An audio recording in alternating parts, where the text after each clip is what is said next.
I'm Talon Patton. I'm Kyle. And today we're myth busting. A bigger AC system will cool your home better.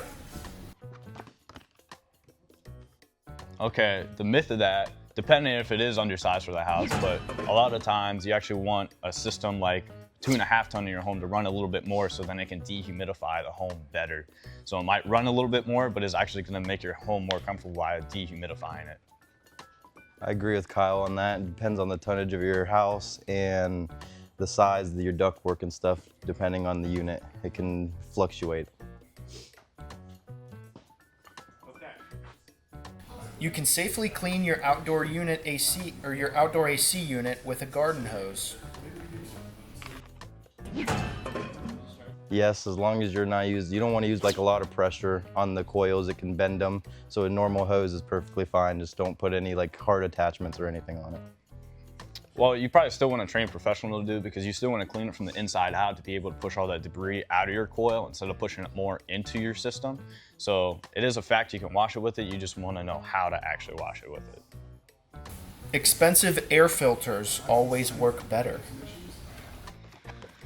Both ways in this. So like a 1-inch filter, you don't want to buy the most expensive one because it'll be too thick. The material inside of it will be too thick, so it'll restrict your airflow, make your system work a lot harder, and can actually freeze up your system because there's no airflow.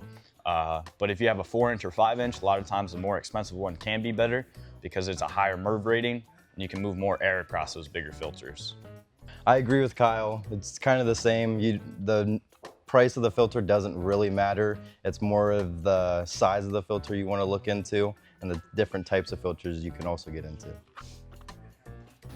Completely shutting off your AC when you leave the house saves more money than turning the temperature up. It actually, so like on a data like today in Ohio, you know, that could be 87, 89, 90. It's actually easier just to keep your system running. It's going to be a lot more affordable than letting your house get up to, 81, 82, 83, and then trying to pull all that humidity out of your home. It's going to take a lot longer, so then your system's going to run a lot more and a lot harder to try to pull that out. So it's just a lot more affordable to keep it running. I agree exactly with Kyle. The more you run that system, it's going to cost you less the more that you're just running it all day if you were to just kick it on and off every single day. You should cover your outdoor AC unit to protect it from rain or weather. Right.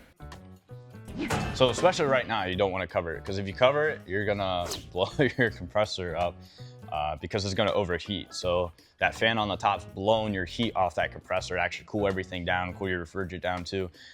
So if you cover it up, it's gonna restrict the airflow through your system, so it's gonna cause more issues. So I would not recommend that.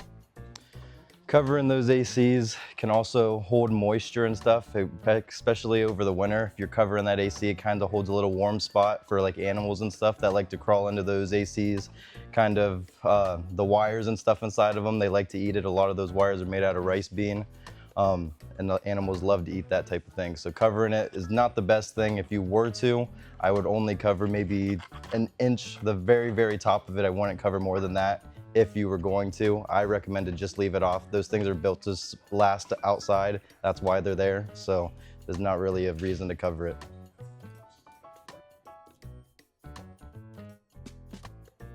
In the summer, you should keep your thermostat fan set on instead of auto.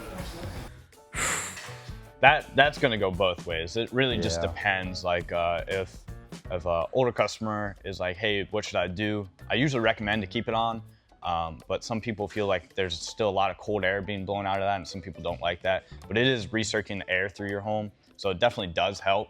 And there's a lot of benefits to it, but it's honestly whatever the customer kind of wants.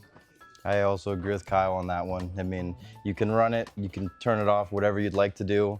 It is nice to keep it running with that circulating, that airflow. And again, back to that other question, I would rather let it run than kicking it on and off. It uses a lot of the efficiency on it.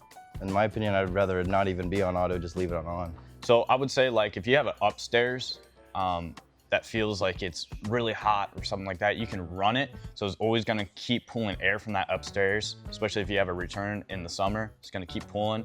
So it's gonna help kind of cool some of those spots that it doesn't cool quite as well too. So it's gonna help that. When you want it off or just on auto, If your house is cooling and it feels really nice in there, I mean, I wouldn't worry about running it all the time. It's just kind of up to each customer, I would say. Thanks for watching this week's of Myth Busting. We'll see you next time. We're out.